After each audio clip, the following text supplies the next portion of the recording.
The boldest and most strong-minded woman may, if kept in captivity for a long period, lose heart and become depressed. Sita hoped, month after month, that her Lord would discover her whereabouts and come to her rescue. Sick with disappointed hope, alone in the midst of enemies, she clung to life only from an abiding faith in the love of Ram, which made her feel that he would surely come. The Rakshasis plied her with what from their point of view was well-meant counsel. Won't you listen to our advice? You are a human, and so you lack sense. You still hold on to this wretched man-husband of yours. Your proper place is our king's bedchamber. That is the place for every kind of pleasure. But spurning his offer, you are forever thinking of your worthless husband. Why are you still fond of this luckless wretch who is driven out of his kingdom? You will never see him again. Yield to Ravan, yes, Ravan, and be happy. Sita, hearing these words, could only shed tears and said, "What sinful words you utter! Never can I do what you say. You tell me that Ram is poor and wretched and an exile from his home. All this I know, but no moral wife would think of giving up her husband on such grounds. It is wicked for the Rakshasa king to desire me for his wife. As the sun's brightness belongs inseparably to the sun, so do I belong to Ram."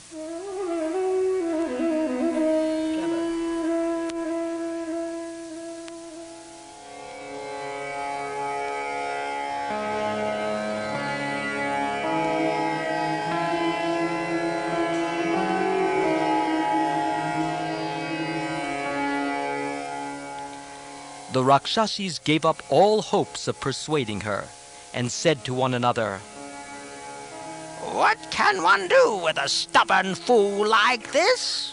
It is best to eat her before she gets too thin with brooding. I have a great longing for human flesh. I shall tear her apart and make a meal of her soft body. We shall strangle her and report to Ravan that she died of grief. The king is lost in unavailing sorrow because of this obstinate woman. Once he knows that she is dead, he will forget all about her and sleep soundly. I long to eat her liver. It must be very, very tasty. And another Rakshasi added decisively, Let us kill her and share her limbs. Fetch some sauce and strong liquor. Let us feast on her and drink and dance in the temple of Kali.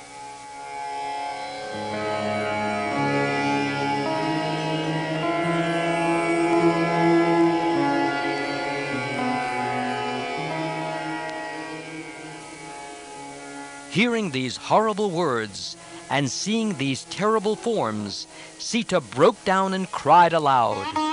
Her physical courage failed and nature had its way. She sobbed like a child, but even in her sobs, her mind was clear and it was fixed on Ram. She reflected, In Janistan, Ram destroyed thousands of Rakshasas. Why does not Ram come yet to redeem me? The warrior princes who killed Virad in Dandak, why are they still indifferent to my fate? It could only be that they do not know where I am. Jatayu, the vulture king, was slain by the Rakshasa.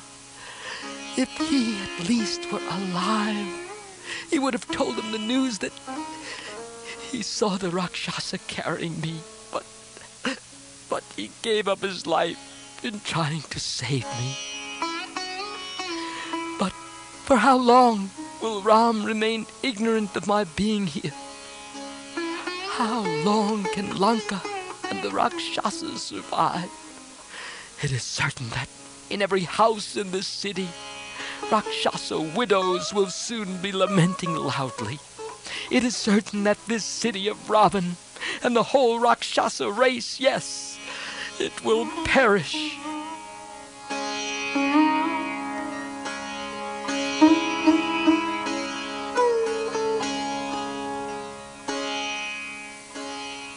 Then she thought within herself and slowly recovered courage.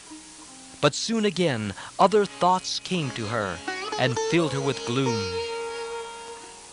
Could it be that Ram gave up his life, unable to bear my loss? It might well be so. Otherwise, could he neglect me and leave me all alone for so many days?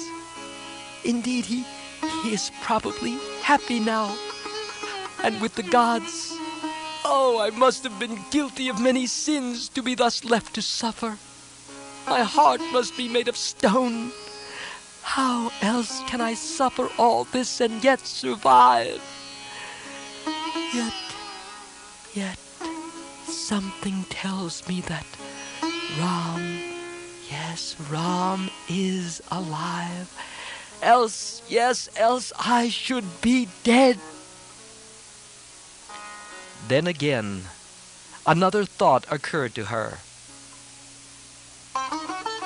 Perhaps he has resolved to spend his life in penance and has laid aside all thought of me. Perhaps... No. How could a warrior forsake his duty and, leaving his wife in the hands of his foe, take up the life of sannyas? How foolish of me to even think of this. The fact is that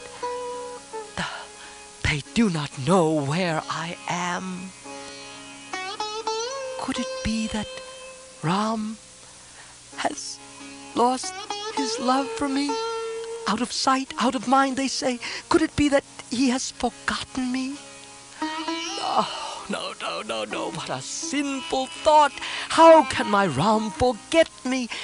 He never can. And what wrong have I committed that he should cease to think of me? No, this cannot be the reason. Perhaps Ravan has played some trick and treacherously slain the prince. Yes, perhaps...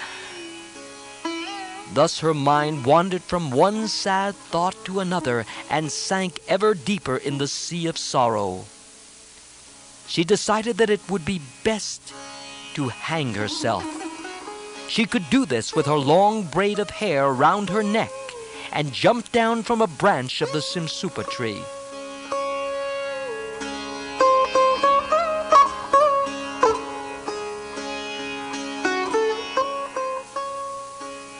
Having failed in their attempt to persuade Sita, the Rakshasis did not know what to do next.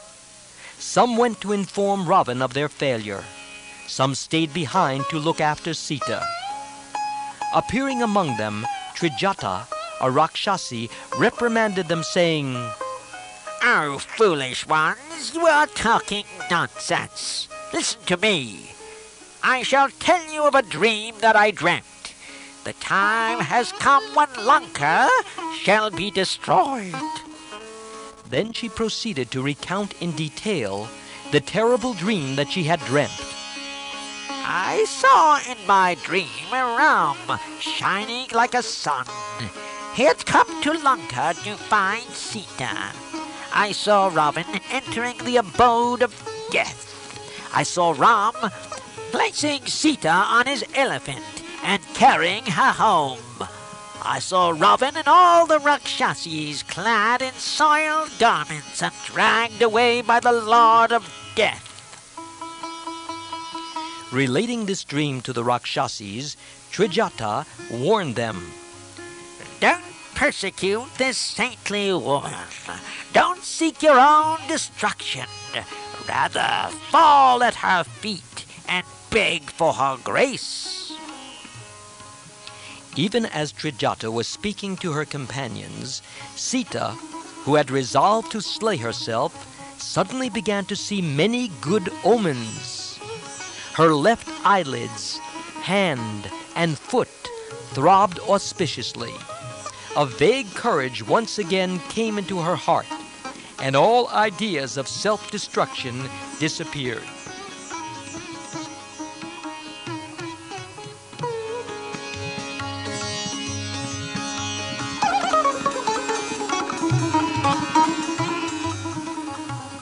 Hanuman, still sitting hidden above and watching all that happened in the grove, wondered what he should do next. So he reflected, "I have done something which no one else could do. I have crossed the sea and discovered Sita. I have seen the city of the Rakshasas and noted its defenses. All that a spy can do without revealing himself to the enemy, I have done. But the situation here is fraught with danger. If I go back now to report what I have seen to Ram and my king, who knows what meanwhile might happen here?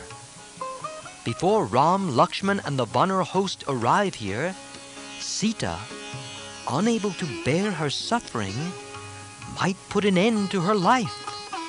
Then all my labors would be lost.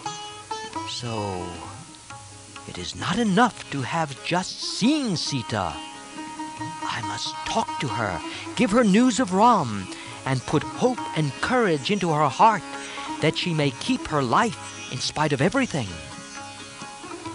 How would Ram receive me if I return without speaking to Sita? I must find some way of speaking to her. In what form should I appear before her? In what language should I speak to her? If suddenly a monkey came and spoke to her in this Ashok grove, Sita would surely suspect foul play and imagine that Ravan was playing some new trick on her. If I appeared suddenly before her, she might cry out in fear. In her present condition, this is most likely to happen. The Rakshasas guarding her, who have now fallen asleep, will be startled awake and discover me. They would know that I have come from their enemy in disguise, and they would bring the Rakshasas to attack me. A great battle would ensue.